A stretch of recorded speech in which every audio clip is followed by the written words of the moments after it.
नमस्कार, मैं हूं दीपक मुनि और आप हैं मेरे साथ है टीवी पे। तो पिछली रात रशिया ने यूक्रेन पर एक बड़ा हमला किया है। 477 ड्रोन्स और 60 मिसाइल्स। इससे पहले आपको याद होगा यूक्रेन का ऑपरेशन स्पाइडर वेब, जब यूक्रेन ने छोटे और चीप ड्रोन्स का यूज करके रशियन बेस पर खड़े स्ट्रेटेजिक बॉम्बर्स को टारगेट किया था। रशिया पर यूक्रेन का वो अटैक इतना बड़ा था कि दुनिया उसको रशियन पर्ल हार्बर बोलने लगी थी और ऐसे कयास लगाए जाने लगे थे कि जिस तरह से यूएस ने पर्ल हार्बर के बाद जापान के हिरोशिमा और नागासाकी पर न्यूक्लियर बॉम्ब चला दिए थे, उसी तरह से रशिया भी यूक्रेन पर न्यूक्लियर बॉम्ब चला देगा। पर जैसा कि मैंने अपनी पिछली वीडियो में भी कहा था कि ऐसा कुछ नहीं होगा, क्योंकि रशिया उससे भी कुछ बड़ा सोच रहा है। उस वीडियो में मैंने इस सब चीजों में बहुत डिटेल में डिस्कशन किया था, उसका लिंक आपको नीचे डिस्क्रिप्शन बॉक्स में मिल जाएगा। तो कल का जो ये रशियन अटैक हुआ है, ये आउट ऑफ द बॉक्स नहीं हुआ है, ना ही ये अनप्रोवोक्ड हुआ है। रशिया का यूक्रेन पर ये अटैक जवाब है, पर ये जवाब यूक्रेन को नहीं बल्कि नेटो कंट्रीज को है। पिछले हफ्ते नेटो की समिट हुई थी, जहां नेटो मेंबर्स ने ट्रम्प की लॉन्ग टर्म डिमांड पूरी की, अपने अपने डिफेंस बजट को 5% ऑफ जीडीपी तक ले जाने का फैसला कर लिया। नेटो एक एंटी रशियन ग्रुप है, जहां पर लिया हुआ हर फैसला रशिया को ध्यान में रखकर लिया जाता है। इस ग्रुप का ओरिजिन ही रशिया के खिलाफ हुआ था। कोल्ड वॉर के टाइम पर जब रशियन अग्रेशन का डर बढ़ रहा था, तब इस ग्रुप का फॉर्मेशन किया गया था। नेटो एक मिलिट्री ग्रुप है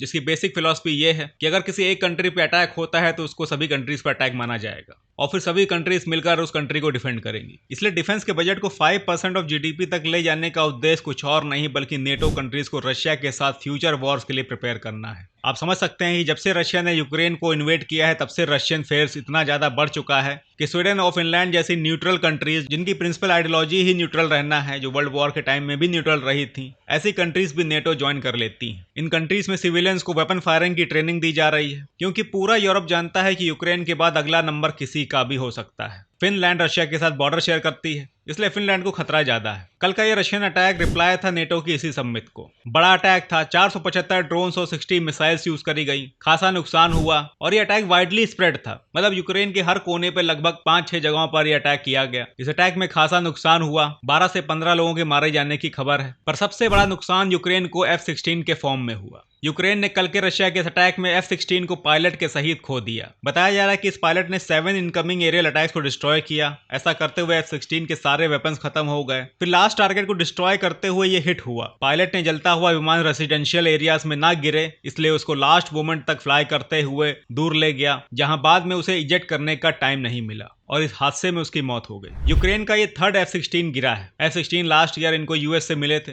उस वक्त बाइडेन की सरकार थी, यूएस इनको बराबर एड दे रहा था। लेकिन इधर जब से डोनाल्ड ट्रंप आए हैं, तब से यूक्रेन को यूएस की एड मिलनी बंद हो गई है। ज़ेलेंस्की काफी लंबे समय से यूएस और बाकी यूरोपियन पार्टनर्स से स्ट्रॉन्ग मिसाइल डिफेंस सिस्टम देने की बात कर रहे हैं। इधर ट्रंप रशिया और यूक्रेन के बीच सीज फायर कराने का अटेम्प्ट कर रहे थे, पर ईरान और इजराइल का लफड़ा शुरू हो गया तो इनका अटेंशन डाइवर्ट हो गया। पर पिछले हफ्ते जो नेटो समिट हुई है, इसमें बहुत कुछ हुआ है। रशिया यूक्रेन वॉर वापस एजेंडे पर आ गया है। 5% डिफेंस बजट के अलावा यूएस इस बैठक के बाद यूक्रेन के लिए फिर से डिफेंस एड रिज्यूम करने के बारे में सोच रहा है। At least for the time being Patriot missile defence की एडिशनल बैटरीज देने की बात ट्रंप ने बोली है। देखिए, रशिया और यूक्रेन का वॉर अब यूक्रेन से काफी आगे निकल चुका है। रशियन एम्बिशंस और एस्पिरेशंस एक तरफ और यूरोप की इनसिक्योरिटी दूसरी तरफ। ये वॉर इतनी जल्दी खत्म होने वाला नहीं है। हर लीडर का एक सपना होता है, उसी तरह से पुतिन के भी कुछ सपने हैं। उन्हीं सपनों में से एक है सोवियत यूनियन को दोबारा रिवाइव करना। इसलिए रशिया यूक्रेन तक रुकेगा नहीं। इसके बाद पोलैंड या फिर शायद फिनलैंड का नंबर लगेगा और ये बात यूरोपियन कंट्रीज अच्छे से समझ चुकी है, इसलिए तैयारी उधर भी सबकी शुरू हो चुकी है।